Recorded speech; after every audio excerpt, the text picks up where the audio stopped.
নমস্কার, জ্যোতিষশাস্ত্রী শ্রীমতী শ্যামলী। আজ আমি সুস্বাস্থ্য সম্বন্ধে আপনাদেরকে কিছু বলবো। সুস্বাস্থ্য জন্মপত্রিকায় মানুষ সুস্বাস্থ্যের অধিকারী হবে না দুর্বল রুগ্ন হবে তা বিচার করে বলা যেতে পারে। যেমন ধরুন, রবি এবং চন্দ্র এই দুটো প্রধান গ্রহ। রবি হচ্ছে আত্মাকারক গ্রহ এবং চন্দ্র হচ্ছে মনের কারক গ্রহ।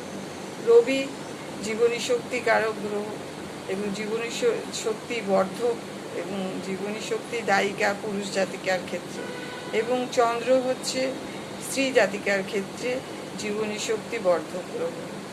অতএব এই দুই গ্রহ যদি জন্মপত্রিকায় সবল থাকে, কোনো পাপক্লিষ্ট না হয়, তাহলে সেই জাতক বা জাতিকা সুস্বাস্থ্যের অধিকারী হতে পারে। আবার চন্দ্র যদি সবল থাকে এবং পাপক্লিষ্ট না হয়, তাহলে জাতিকার মধ্যে মানসিক দৃঢ়তা এবং শুভ চিন্তা থাকবে এবং মানসিক শক্তি বৃদ্ধি করবে এবং রোগ প্রতিরোধ ক্ষমতা বৃদ্ধি করবে।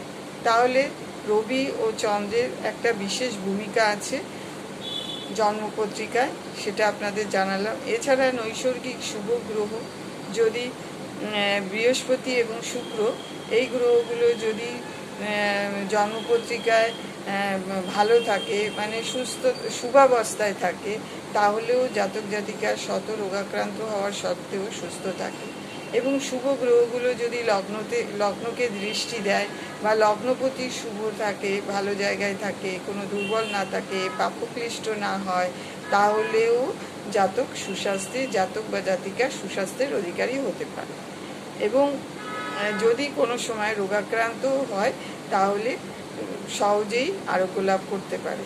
এবং শুভ গ্রহগুলো যদি লগ্নকে দৃষ্টি দেয় এবং তাহলেও রোগ প্রতিরোধ ক্ষমতা রোগাক্রান্ত হওয়ার সত্ত্বেও রোগ প্রতিরোধ ক্ষমতা থাকে। এ তো গেল সুস্বাস্থ্যের অধিকারী জাতক জাতিকার ক্ষেত্রে।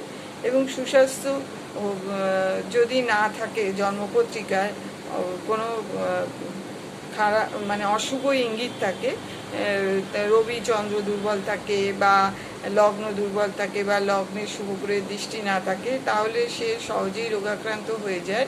কিন্তু সেই রোগাক্রান্ত হয়ে তার থেকে উপায় যদি জ্যোতিষশাস্ত্রে আছে এবং জ্যোতিষ দ্বারা পরামর্শ অনুযায়ী যদি পালন করে, তাহলে সে অনেকটা সুস্থ থাকতে পারে এবং প্রতিরোধ ক্ষমতাও তাদের জন্মাতে পারে। ধন্যবাদ। আজ এই পর্যন্ত।